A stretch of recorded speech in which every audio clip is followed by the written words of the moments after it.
Bienvenidas y bienvenidos. Estamos en nuestro tercer programa de nuestra temporada número 34. Es jueves 30 de octubre, terminando este mes semi-primaveral.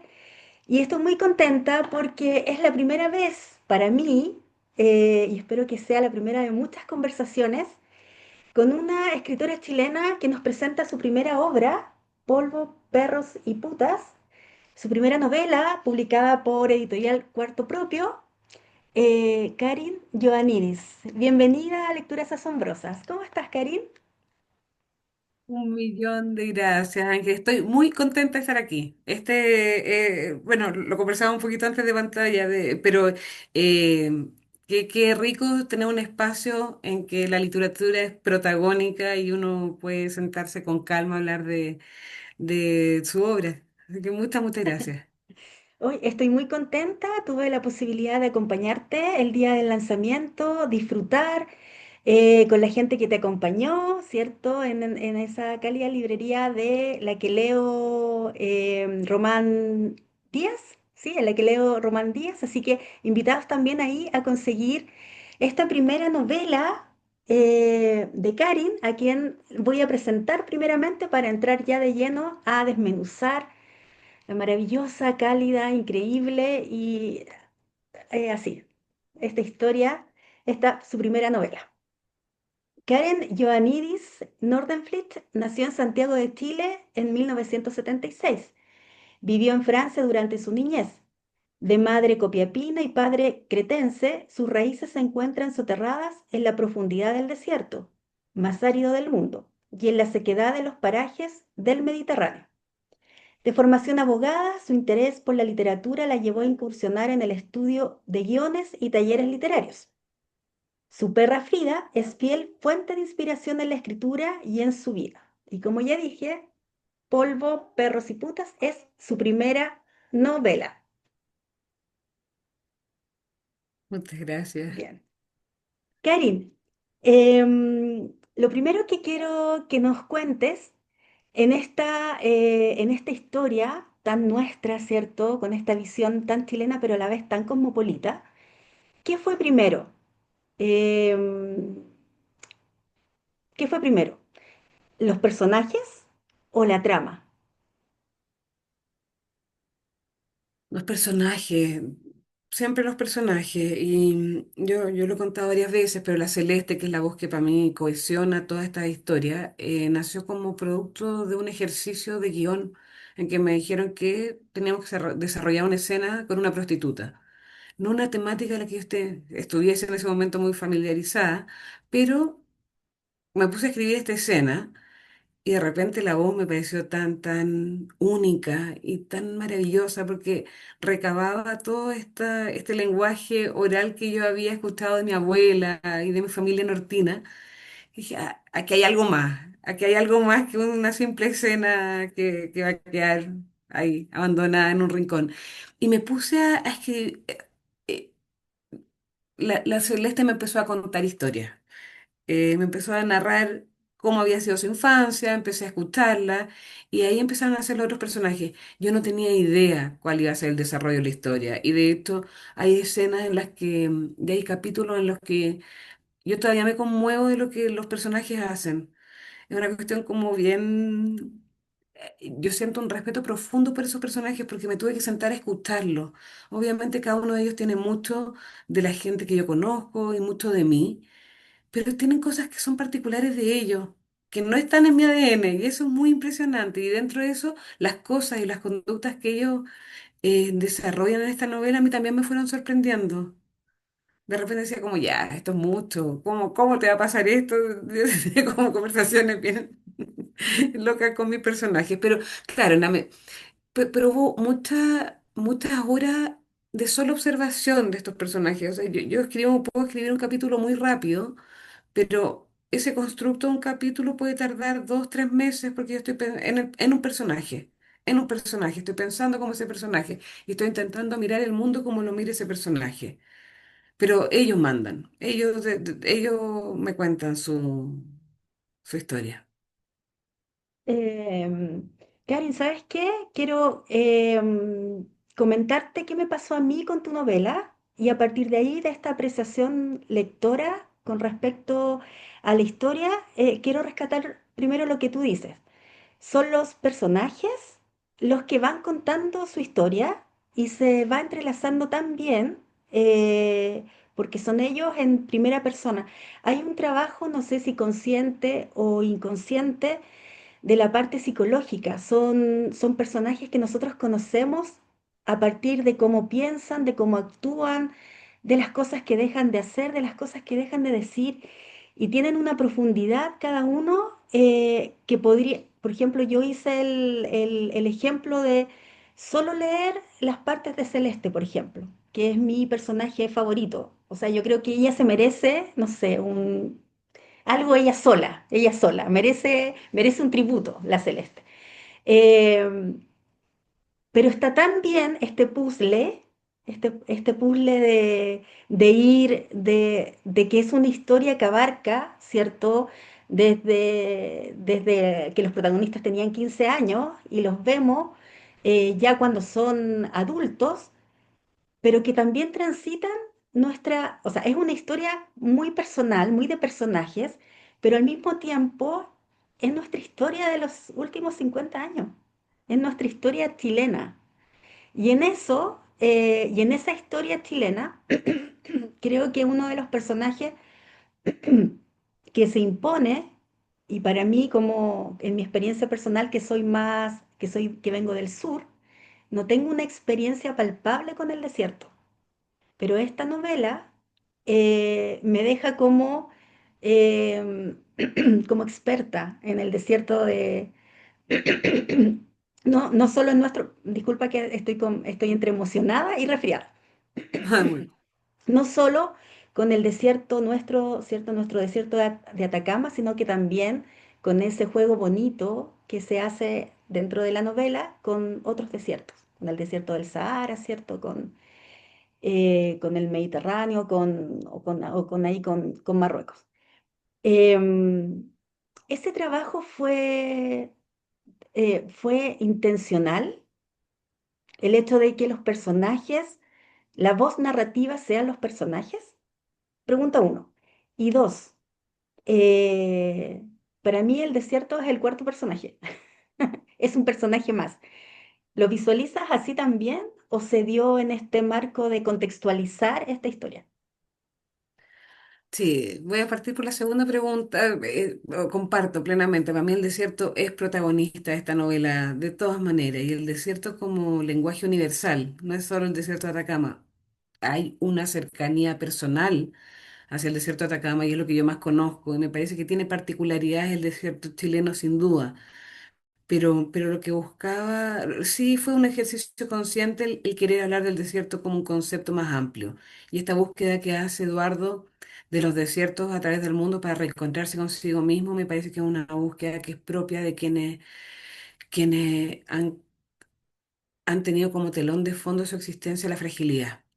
Y eso me parece muy bonito porque habla de una universalidad de las almas, cómo nos encontramos los seres humanos, cómo puede haber un berber que tiene todo que ver con un mongol en el desierto de Gobi, todo que ver con un atacameño. O sea, creo que hay una fragilidad común y una fortaleza mucho mayor común. Entonces eso me parecía muy bonito identificarlo. Creo que también como en la lógica de la narrativa de los personajes, para mí... Las novelas que yo disfruto son aquellas en que los personajes me muestran su mundo interior. Para mí el mundo interior de los personajes es lo que hace una novela me atraiga o no. Y hay novelas preciosas que son muy interesantes, las novelas históricas en las que hay menos mundo interior y yo tengo que hacer un esfuerzo para navegar esas novelas, porque a mí lo que me conmueve es la conexión con el ser humano, es esa empatía que yo logro sentir con personas que son distintas a mí o, o que me muestran una realidad que yo no había pensado. Y para que ya a mí me conmueva eso, tiene que haber una conexión necesariamente con el mundo interior y con esa intimidad, con esa fragilidad, con esa dureza. Y ese también fue otro esfuerzo en la novela, que ninguno de estos personajes cayera en una caricatura porque el rol de las prostitutas ha sido largamente retratado, romantizado, o, idealizado o decorado. Y para mí era importante conservando la esencia de ella, mostrar también la crudeza de ciertas temáticas como la violencia de género. Entonces, hay cosas que se dan en forma muy natural y en esta lógica que te planteaba Ángeles de que los personajes me van contando a mí. Cuando a mí el Eduardo me cuenta que tiene un abuelo que tiene silicosis, yo ni siquiera sabía lo que era la silicosis, pero me imaginé al abuelo tosiendo sangre, porque esas son escenas que yo tenía, o sea, que sentí que me había ido contando. Entonces, inevitablemente, estos personajes,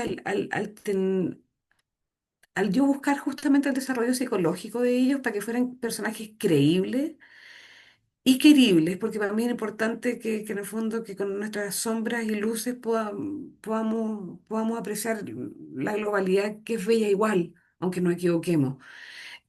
Para mí es súper importante que los personajes no fueran caricaturescos y que fueran efectivamente un referente de algo que uno pudiera identificar.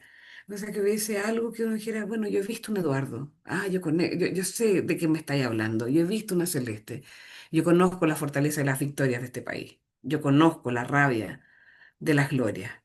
Y también conozco la serenidad y esa luz de la Julie, que es un personaje que el único que no tiene voz pro, el único que no habla en primera persona en toda la novela, ¿no es cierto? Pero que para mí es también un elemento de contrapunto bien importante. Entonces, sí, la voz y el desarrollo psicológico de los personajes fue fundamental. En eso te diría que no terminé de dar en el clavo con los personajes hasta este año que terminé la edición. Y ahí tengo que darle las gracias a la Marisol Vera, que también me hizo ver eh, fracturas que no estaban del todo bien construidas y le dimos mucha vuelta a Gloria para justificar sus acciones. Te diría que para justificar, porque la Celeste, yo coincido contigo también, yo soy grupi de la Celeste y ahí era, la Celeste es la mejor versión de mi abuela materna, es todas sus luces, entonces es alguien que yo conocía muy bien.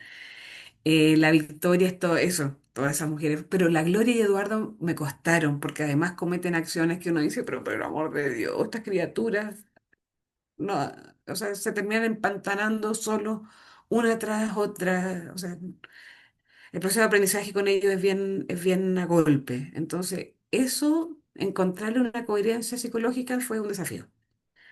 Oye, Sorry, pero perdona no, la no, respuesta no, larga. no, está excelente porque además tiene que ver con lo que yo encuentro que es lo más característico de tu novela, que es la nobleza que tienen todos los personajes.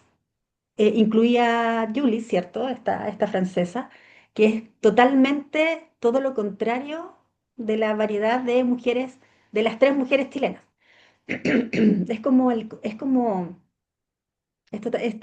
totalmente su opuesto, pero no deja de ser luminoso igual, no deja de ser luminosa igual. ¿Por qué hablo de nobleza? Porque independiente de las circunstancias que vamos conociendo, ¿cierto? Las circunstancias que van viviendo cada uno de los personajes, cómo se han ido construyendo en este periodo largo de su vida. O sea, a nosotros, yo hablo en plural, pero yo como lectora admiro tu capacidad de, en tres páginas y media, un capítulo, tiene 31 capítulos, y vamos así avanzando, avanzando, y cada vez es como un increciendo, un increciendo, un increciendo, pero la nobleza de ellos, de cada uno, es notable. Y yo creo que por eso la novela se va a convertir en una novela que no va a dejar indiferente a ninguna persona que se acerque a ella, por los motivos que sean, ¿cierto?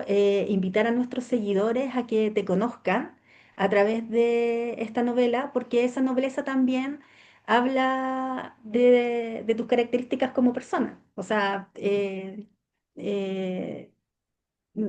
soy de las personas que creo firmemente que no se puede escribir de lo que no se sabe, de lo que no se vive, de lo que no se experimenta. Y que en cada historia y en cada cuento, en cada relato, hay un 80% de lo que es la mano de la persona, el corazón, la mente, los sueños, las ilusiones, las tristezas de quien la escribe. Y hay muchas reivindicaciones que haces en esta novela que tiene que ver con las relaciones entre madre e hija, con las relaciones de pareja, con las relaciones laborales, entre comillas, ¿cierto? Porque es la vida de estas prostitutas del norte, y también con las relaciones de poder que se ejercen a todo nivel. Ese poder que ejerce o que ejercía Victoria sobre Gloria, y esta rebeldía de Gloria que uno también dice, oye, ya, está mal, pero pucha, ya, vamos, ya, yo la apoyo, quiero ver qué va a salir de todo esto. Y cómo finalmente van encajando tan bien la historia que uno queda así como que uno sale sanada de esta historia, sale como bien. Quizás algunos lectores pedirán, no, más, hubiera sido más potente otro final. Eso quiero rescatar y que tú lo sepas, la nobleza de tus Gracias. personajes, y de la fuerza con la que reescriben o nos hacen entender, y yo creo que también es parte del valor de esta historia, que se ha escrito mucho, ¿cierto? De nuestra historia reciente, de cómo fue el golpe, se han rescatado cosas, y que es súper bueno que existan espacios para el rescate de nuestra memoria. Y en la forma en que tú lo haces de una forma que también inspira en muchas formas. ¿Por qué decidiste enmarcar, mira, toda la vuelta que me di para preguntarte por qué decidiste enmarcar la historia de estos personajes tan potentes en este espacio tan largo, en este transitar? Desde los 15 años de los protagonistas, ¿cierto? Que parten previo al golpe militar y que se reencuentran ya en esta pseudo, democracia en la que vivimos. Y me hago Qué responsable de mis interesante. palabras. Sí, no, comparto, comparto. Eh, Mira, yo por mucho tiempo cuando partía, y de hecho en algún momento pensé partir mi biografía en el libro diciendo nació en el año 66 en plena dictadura o nació en dictadura, porque siento que a mí me marcó mucho, a mí me marca el haber nacido en dictadura y creo que como sociedad nos ha marcado a todos, incluso a aquellos que hoy lo niegan. Y es por eso mismo que me parece tan importante seguir hablando de esto, porque hay gente que todavía no magnifica el horror que se vivió en este país y lo mucho que hemos intentado maquillar esas heridas con desarrollo o con valores consumistas. Creo que para mí era fundamental hablar de la dictadura, ¿no? Hablar de la dictadura como, no como un personaje más, pero sí como el escenario que marca, así como el desierto marca en algunos rasgos de personalidad, nosotros como sociedad, sin duda la dictadura nos marca. Y quería honrar a todas esas personas que yo he conocido que sufrieron y fueron víctimas de tener familiares detenidos desaparecidos, de haber vivido el exilio y personas que obviamente sufrieron tortura. Son heridas que no se sanan hasta que haya justicia y de las que creo que es importante seguir hablando hasta que no haya una plena conciencia de los horrores, o sea, hasta que efectivamente lleguemos a un estado en el que todo el mundo coincida en que no se puede justificar los crímenes de lesa humanidad. Y mientras no, o sea, cuando hay esta banalización de los derechos humanos, no solo a nivel local, sino que a nivel global, cuando la gente dice, cuando escucho a los candidatos a hablar estos horrores, esta negación del pasado y esto de decir, bueno, vamos a contar la historia completa, es decir, todavía no hemos resuelto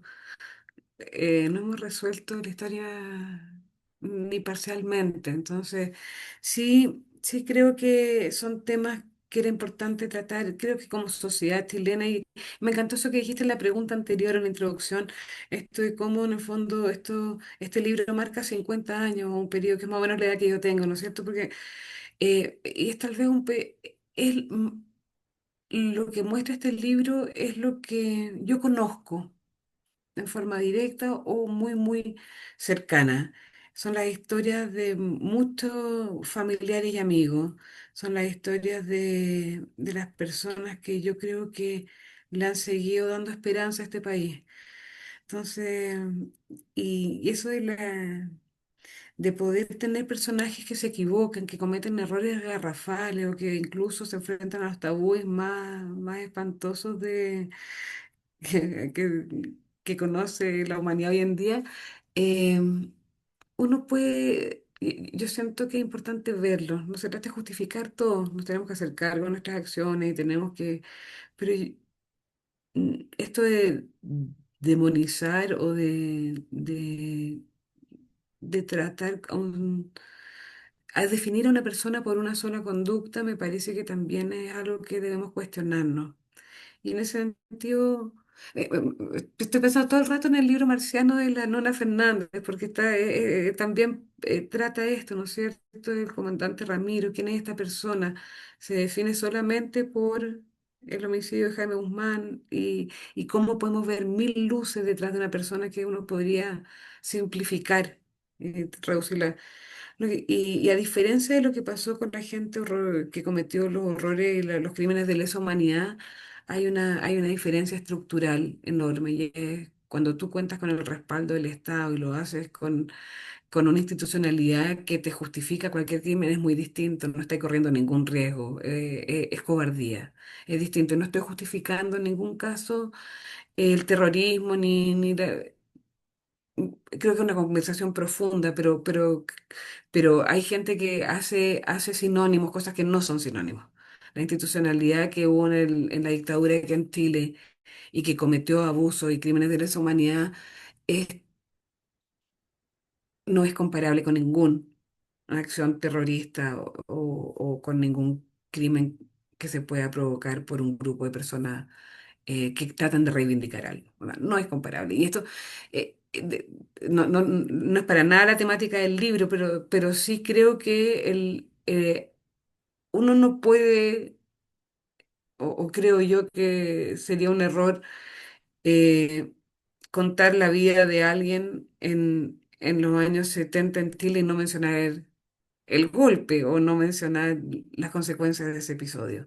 Entonces, sí, para mí era importante, creo que me define a mí como ser humano y me gustaría que nos definiera toda una generación para no cometer los mismos errores. Yo creo que sí, fue uno de tus objetivos al momento de decidirte y a publicar la novela.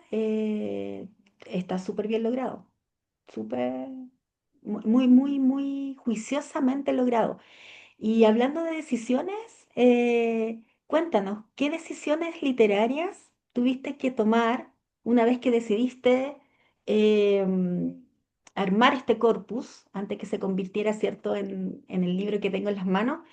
¿Qué decisiones tuviste que tomar? Quizás alguna anécdota, quizás quedaron cosas afuera que para ti eran importantes y que Marisol o Carla, que leyó el manuscrito, dijeron, no, ¿sabes qué? Esto nos lleva hacia otro lado, mejor lo sacamos. Cuéntanos cómo es tu conversación interna, cómo es Karin con ella, su voz de escritora, tomando estas decisiones, por qué voy a partir, ¿cierto? Presentando a Mira, me Victoria pasó. primero, o presentando a Calama en realidad, porque nos abres un, un espectro nuevo, y reivindicas también a Calama. Sí, pues una ciudad noble que le ha dado mucho. Te diría que todo el desarrollo de este país, no estoy hablando solo de Calama, estoy hablando de todo el mundo de la extracción minera que ha sido el pilar de esta economía desde el salir en adelante, ¿no? Pero Y mira, digamos que nuestra conversación se enmarca en el momento de la venta histórica del cobre esta semana, sí, una pues, de estamos las buenas noticias. sí, claro. Y en contexto también de la polémica de los contratos de litio, ¿no es cierto? O sea que todavía tenemos ahí, bueno, temas pendientes, claramente. Eh, y falta de transparencia, creo yo, porque a mí me gusta estar informada y así todo no termino de entender cómo se negocian las cosas y en qué lugar estamos nosotros los ciudadanos, eh, porque nos afecta a todos en muchos sentidos. Eh, Mira, ponte tú, la novela transcurre entre 1950 prox y el 2010. El 2010 es cuando se reúnen todos en Calama. Y el 2010 fue una decisión, esto es muy ridículo el motivo por qué no fue el 2025, si en verdad no tenían necesariamente, pero todo giraba, yo quería que hubiera una escena en el Barón Rojo. Y el Barón Rojo se cerró el 2010 o el 2011, no me acuerdo a esta altura.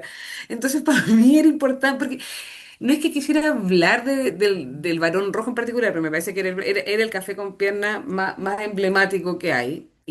Y me parece que habla del doble estándar chileno de forma tan brutal. eh, que era una escena que quería que estuviera ahí. Entonces hay decisiones literarias que se toman nada más que como para darle credibilidad al hecho. Y en verdad a mí no me cambiaba mucho que fue el 2010 y lo mismo, de ahí tuve que hacer cuadrar. Hay una canción que es muy protagónica de la novela, ¿no es cierto? Que What a Wonderful World, es bien protagónica.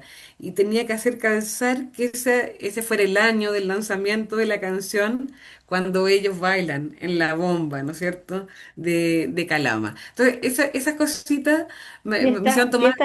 Fiesta de la primavera que se ha ido perdiendo con que se perdió, ¿cierto? Se perdió, po. Bueno, esas son todas historias de mi mamá. Mi mamá es de Copiapó, pero ellas tenían la fiesta de la primavera en, en Caldera y en Copiapó y hacían concursos de reina y todas estas son vivencias y cuando yo hablo de las humanidades, todas estas son historias que tienen una proyección de historias orales transmitidas por las mujeres de mi vida.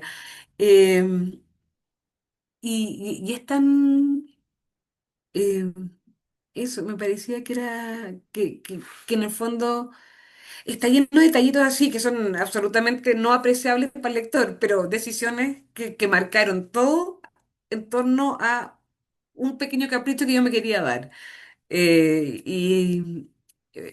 Y eso es divertido porque es como el tras bambalinas de las novelas, ¿no es cierto? Porque yo tengo unas fichas con el cronograma para que calcen las fechas, que es una locura, y eso viene después de que yo escribí la novela, porque la novela nace como esto, como una historia narrada, y voy escribiendo, qué sé yo, y hay capítulos, ya, logro armar la trama y ahí tengo que empezar a reeditar todo, ¿no es cierto? Y empieza, porque tiene que haber coherencia temporal y ¿cómo se llama? Y psicológica.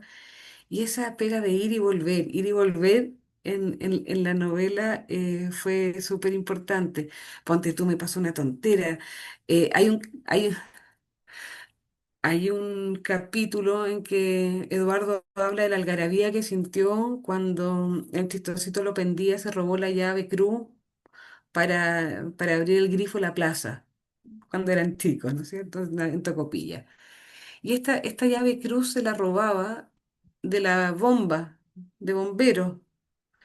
Y volví a Tocopilla unos meses antes de lanzar la novela, porque quería como, bueno, donde saqué la foto de la portada es justamente esta foto, la saqué en Tocopilla. Eh, ¿Y cómo se llama? Llegué y veo un cartel que decía, aquí se construirá la primera bomba de bomberos de Tocopilla. Y yo tenía escrito en mi novela que se le había robado la llave cruz de la bomba. Entonces, y veo este letrero y digo, mira, ay, hasta último minuto tarjando cosas y arreglando, porque uno no se imagina que una ciudad como Tocopilla no tenga un carro bombero. Es bien, bueno, y ahí nos damos cuenta, una ciudad que le ha dado todo a la minería, que generó toda la electricidad, que permitió la extracción minera en Calama, que no tengan ni siquiera una estación de bomberos, bueno, te habla justamente de los contrapuntos. Y así hay un montón de anécdotas chiquititas que hicieron como cambiar el curso literario de las historias. Oye, lo más fantástico, voy a hacer una introducción para que invitarte a hacer, que nos regales con tu voz en este fomento de lectura en voz alta que amamos aquí en Lecturas Asombrosas. Que en tu voz nos regales, ¿cierto? Un fragmento de tu primera novela. Pero quiero hacer una introducción antes, siguiendo esta línea argumental que estás diciendo, que encontré fantásticas las lecturas que el padre Eugenio le hizo leer a Gloria, ¿cierto? Cuando tenía 13, 14 años, para que expandiera. Entonces, encontré fantástica. Así ya, eso es un detalle que también habla de la genialidad tuya al escribir al regalarnos esta historia. Así que para no hacer spoiler, voy a pedirte que nos leas. Em, la lectura asombrosa de hoy. Entonces, voy a leer el capítulo 24 que se llama El desierto se lleva en el alma. Pero en lo más solitario del desierto tiene lugar la segunda transformación. El espíritu se transforma aquí en león, quiere conquistar su libertad como se conquista una presa y ser señor en su propio desierto. Friedrich Nietzsche así habló Zaratustra. La Celeste siempre fue de misa, iba los jueves porque ese día había menos gente y le gustaba quedarse conversando con el padre Eugenio, que estaba a cargo de la parroquia El Salvador. Eran bien cercanos y desde que tengo uso de razón, él pasaba a vernos algunos lunes en la noche porque era el día que no entendían las chiquillas y nos santiguaba a todas. Yo acompañaba a la Celeste algunos jueves cuando me pasaba a buscar al colegio y me quedaba mirando libros en la biblioteca grande que tenía el padre detrás del altar. Él era amoroso, menudito, medio chascón y jugaba la pichanga con sotana en las polvaredas llenas de perros y cabros chicos.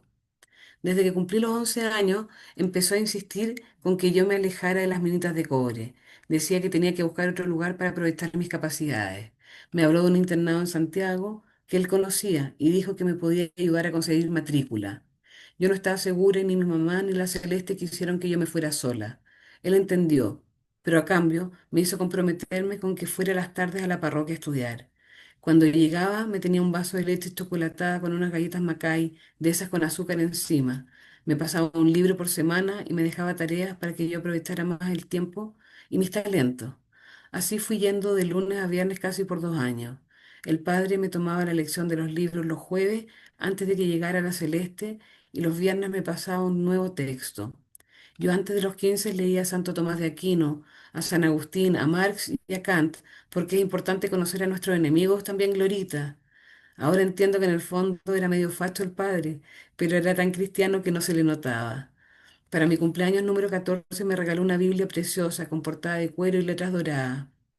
Este es un tesoro por fuera, pero mucho más por dentro. Así eres tú. La gente va a querer quedarse con tu portada llena de luces, pero tu brillo, Glorita, está adentro.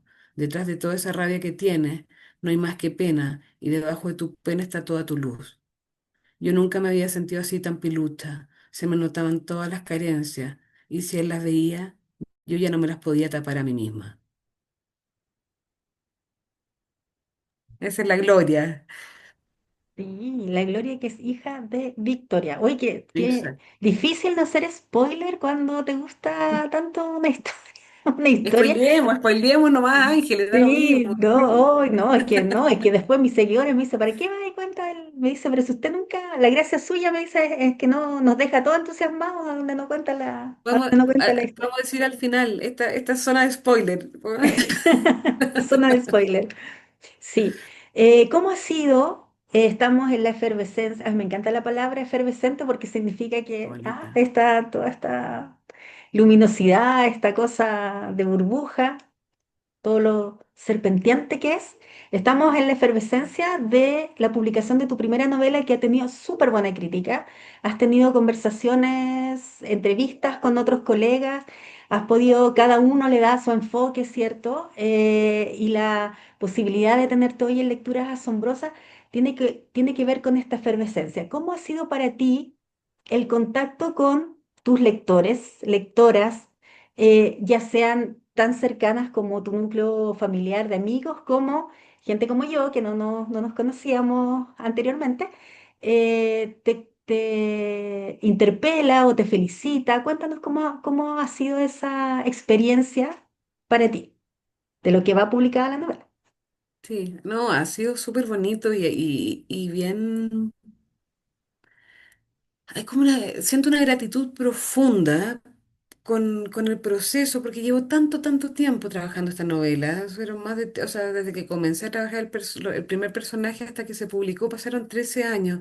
Entonces, el que ahora salga al mundo, para mí llega como, es una cosecha preciosa de una siembra muy larga y además me pilla grande ya, yo ya voy a cumplir 50 pronto, entonces me pilla en un lugar en el que yo lo único que siento es agradecimiento porque la gente está viendo a los personajes como yo esperaba que los vieran. y no los está juzgando, ni los está viendo como pecadores o lo que sea. Eh, Había un acercamiento de personas que no veía hace mucho tiempo también. Me ha pasado con varios amigos que se me han acercado para decirme que leyeron el libro y que lo encontraron precioso.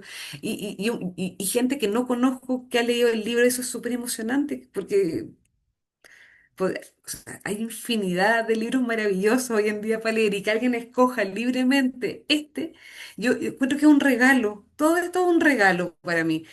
Y creo que es un regalo precioso para el momento también que está viviendo el país, por el sentido que creo que es una novela que puede generar discusiones importantes y conversaciones necesarias. Y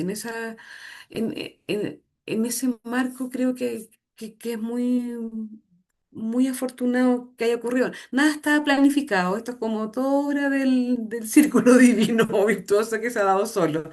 Pero justo coincide con que es dentro del marco de las elecciones que van a venir, entonces me parece que es importante. He tenido oportunidad de hablar de cosas más políticas, no panfletizando la novela, ni mucho menos, pero esta novela es muy política y la vida es muy política. Entonces, ese ascetismo que la gente como que dice, no, mezclemos política con todo es político. Y me parece que es muy afortunado que esto esté dando frutos ahora. Ayer hablaba con la Mariana Alex, que la conoces tú, ¿no es cierto? Y le decía, mira, si no se vendiera un libro más, si yo no tuviera una entrevista más, esto para mí, yo ya estoy pagada. Esto ha sido un proceso tan lindo y tan inesperado porque hay tantos libros buenos que poca gente lee y al revés hay un montón de libros que dicen, pues no le encuentro tanta gracia y son bestsellers. Mira. Yo estoy feliz con que la gente lo pueda leer, feliz con la recepción que ha tenido y feliz con las conversaciones que ha generado. Entonces, de ahí para adelante, todo un regalo. Karen, ¿y tú eres accesible a través de tus redes sociales? ¿Se te puede seguir en Sí, Instagram para que sí, puedan... tengo dos cuentas, porque armé una, dije, para escritora, dije, puse Karen Joaní, escritora. Y, y al final todas mis interacciones han terminado siendo mi cuenta de siempre. Entonces al final tengo las dos cuentas abiertas, es un desastre, ¿no? Me manejo muy mal en las redes, pero tengo dos cuentas, me pueden seguir en cualquiera de las dos. Una es Kim con K 1476 que es mi fecha de cumpleaños. Mira la cosa, que el 1 de abril del 76, 1476. Y la Uno, otra es cuatro, Karen siete, Joaní, seis. escritora. De todas maneras, sí, interactúo. Y eso ha sido bonito. Me ha escrito gente que ha leído la novela y me ha comentado cosas. Me dijo, nada. Yo obvio que contesto. Yo estoy así chocheando con esto. O sea, nada más que agradecimiento para que alguien pueda mostrar interés en esta novela de la que yo quiero mucho. Así que, Karen, ¿quiénes son tus... Bueno, ahí te vamos a seguir. ¿Quiénes son tus referentes literarios? ¿A quiénes lees? ¿A quiénes admiras? ¿De quién quizás tomaste, oye, esto me gusta? ¿O por aquí va esta idea? sí, Lo que yo tú nos soy. digas se nos convierte a nosotros aquí en el programa como la lista de los pendientes, ¿ah? Nosotros anotamos aquí Sí. cuando dice, mira, Leo, y uno va anotando, o no lo leí. No, Lista de pendientes. yo te voy a decir algo muy obvio y es para mí la inspiración para escribir sobre la marginalidad en forma respetuosa, compasiva y luminosa es Pedro Lemebel. Para mí él es el maestro de los márgenes, de, de la rebeldía sensible, todo, o sea, si Pedro Lemebel daba un recital poético, yo iba a ver, o sea, no hubo actividad de la que me haya enterado de él que yo no haya participado. Entonces, él es como, me emociona en todos los niveles y en ese sentido, nada, como que no dejo de releerlo. Yo todavía, hay días en que me acuerdo de una crónica del Apoyito y voy y la releo porque me parece que tiene todas estas cosas, el sentido del humor además, que es maravilloso. Pero hoy en día estoy leyendo, bueno, me terminé de leer Marciano de la Nora Fernández, qué mujer más brillante y que explora toda su obra. Lo mismo me pasa con la Alia Trabuco Serán.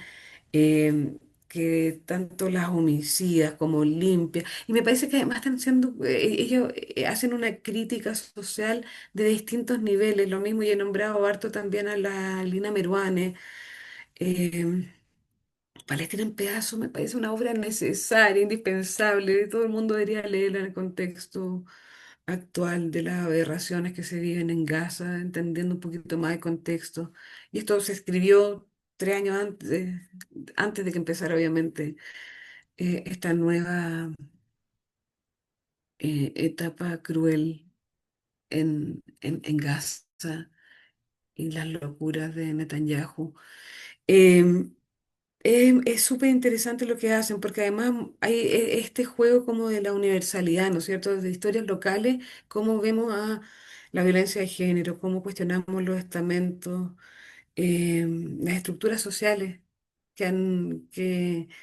que nos han entregado y que uno a veces no cuestiona mucho, ¿no es cierto? O sea, eso siento yo que ellas remueven el piso. La de Mel El Cid también lo hizo por mucho tiempo y sigue haciéndolo, creo yo. Eso como a nivel nacional. Ahora he estado leyendo harto a mí, eso, como te contaba, me gustan la literatura y las novelas con harto mundo interior y la Jhumpa Lahiri, me fascina, la Chimamanda Ngozi Adichie.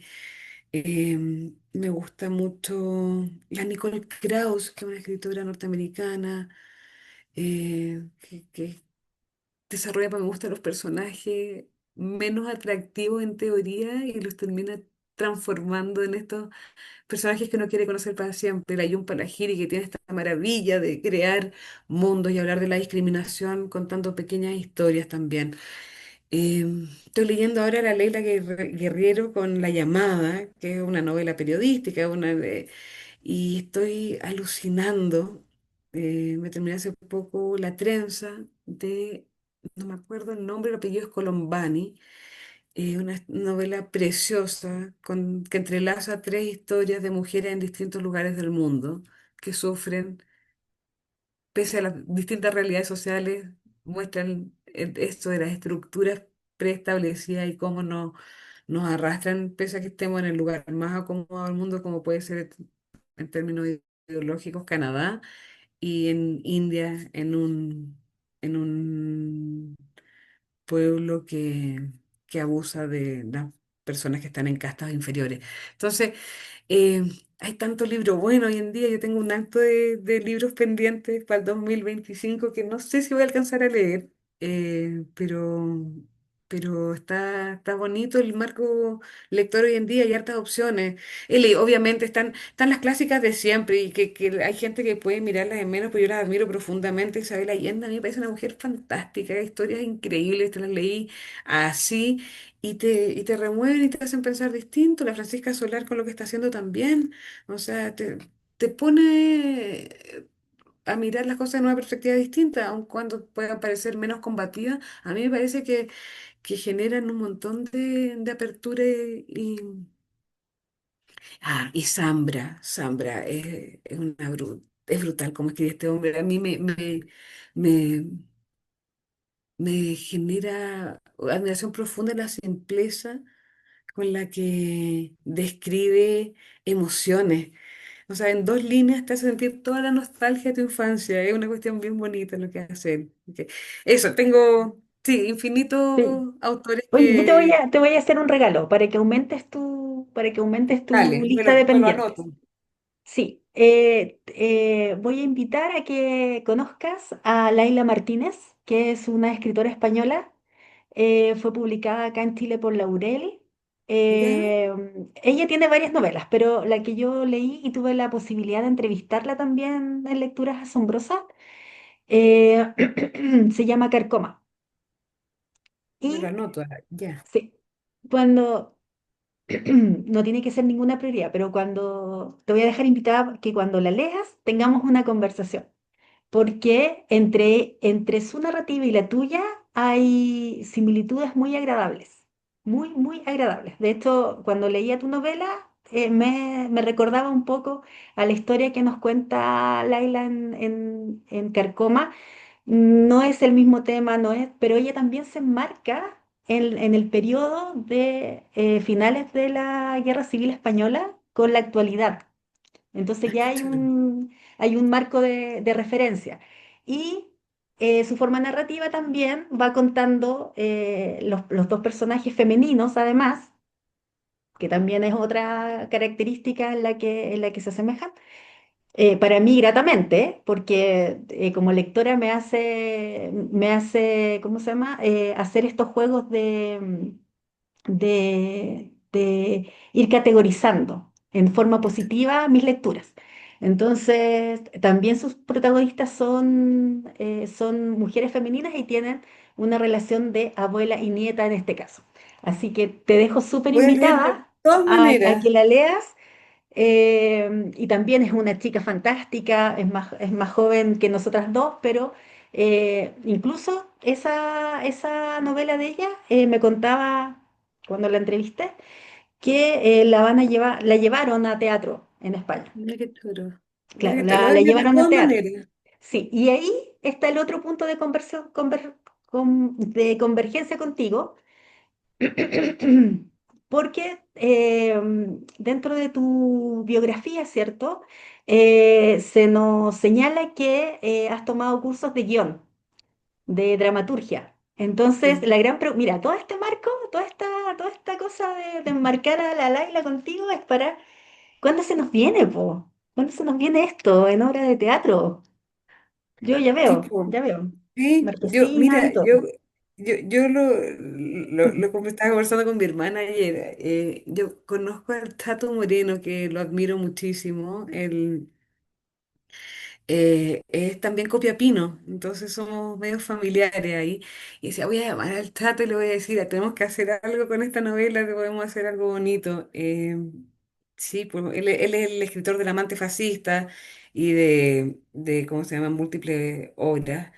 Y además es director, entonces lo voy a llamar en estos días, le voy a decir, Tato, hagamos algo, porque me encantaría, sí, hay cosas bien visuales, pues entonces estaría bonito hacer algo más con este Sí, libro, sí. sería muy Y si bonito. necesitas apoyo, aquí cuenta conmigo De para... todas maneras, voy a llevar una lista, hacer una lista de gente, de firma, de firma.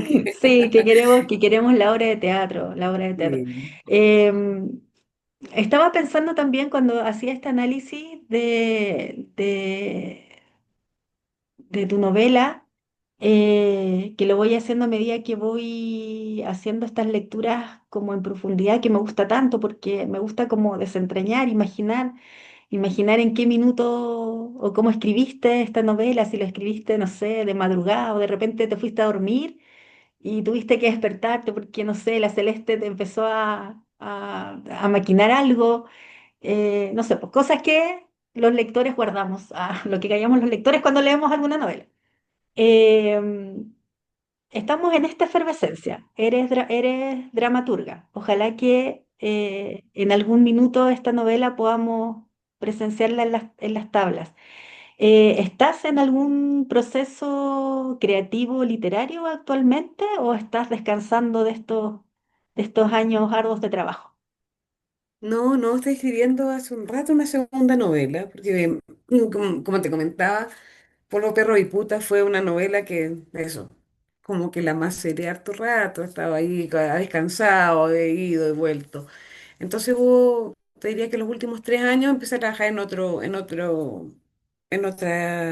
novela. Son voces de dos mujeres, por eso me causó gracia con lo de la Laila.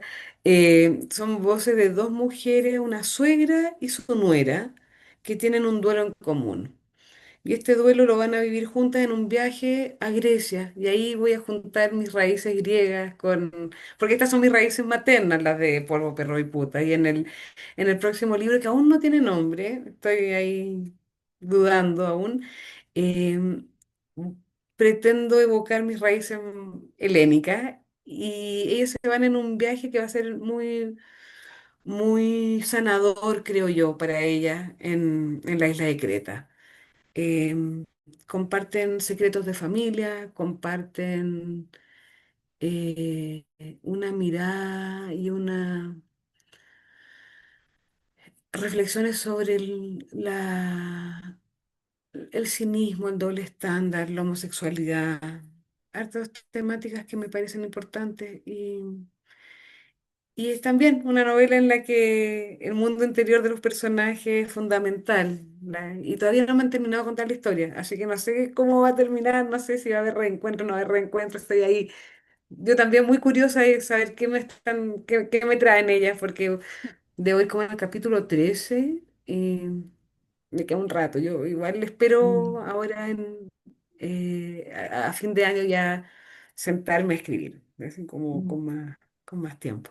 Sí, ¿sabes qué? Te escucho súper atenta y quiero, y quienes, no, quienes siguen lecturas asombrosas y me conocen, ¿cierto?, en el trabajo que realizo, entienden cuando uno destaca ciertas cosas. Entonces, nos contaste en esta conversación que te tomó mucho tiempo esta novela y yo quiero agradecerte que te hayas tomado en serio ese tiempo que te llevó en construir esta novela. Em, a través de un escritor chileno que también es profesor de literatura, doctorado en Estados Unidos, que es el escritor Luis Andrés Figueroa, que reside en Valparaíso. Yo aprendí en uno de sus talleres que la novela es de largo aliento. O sea, uno como lector debería dudar de las novelas que se escribieron en 6 meses, en un año y medio, hasta 2 años. Uno debería dudar como lector de cómo está hecha esa novela. Así que yo quiero agradecerte que escuches tu voz interior, que le hagas caso a tu intuición femenina y a tu intuición de escritora, que además seas tan generosa de poner en relevo, en forma de novela, en forma de ficción, ¿cierto? Cosas que tienen que ver con tu propia historia. Y que eso se extrapola a la historia, ¿cierto?, de nuestro país. Y que ganas ya de leer y de conocer y de ampliar la cultura que uno tiene sobre Grecia, porque ya me imagino todo lo que vamos a aprender contigo en esta nueva segunda novela. Felicitarte por eso, felicitarte por las decisiones literarias. Yo no escribo, soy lectora, pero en las conversaciones que he tenido con la gente generosa como tú, a través de lecturas asombrosas y en conversaciones que he podido tener en otras esferas literarias, admiro mucho la valentía. Escribir no es un oficio fácil, porque tiene que ver también con los sentimientos, con lo visceral. Si vemos y leemos biografías de grandes escritores, algunos sufren desgarro físico, otros se vuelven locos y se autointernan, otros se tienen que exiliar, dejan de comer, lo pasan mal, terminan relaciones, los más felices tienen gente que los contenga, ¿cierto? Escribir no es fácil, merece una valentía, y doble valentía o triple valentía que... o triple valentía de publicarla, de que eso deje de ser un tesoro individual y se vuelva un tesoro colectivo. Así que yo desde aquí, desde Lecturas Asombrosas, quiero augurar de que tu primera novela se convierta en un tesoro para muchos lectores. Viene fin de año, ¿qué regalo, qué cosa hago? Bueno, en la lista de regalos pongan polvo, perros y putas de Karen Joannidis, que ha estado hoy con nosotros. Así que tus palabras para finalizar lo que quieras contarnos antes de que lamentablemente terminemos esta conversación. No, solo agradecer, Ángeles, porque intuía que esta conversación iba a ser muy rica y me encanta cuando uno puede traer como pedacitos de historias que no son evidentes en la novela. Te agradezco el espacio, el compromiso con la lectura y con dar a conocer a autores nobles, que no es evidente porque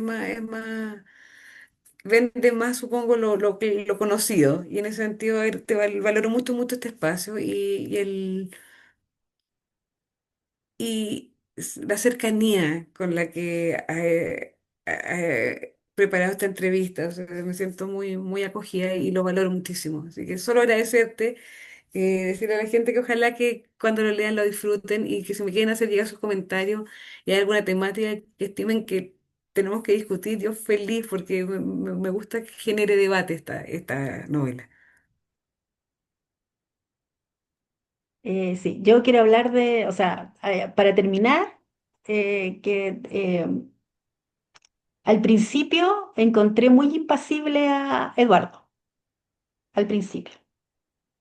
Era como para cachetearlo así, como despierte, caballero, pero lo reivindicaste muy bien, así que No, ya no él pienso, así que ya no pienso eso de Eduardo.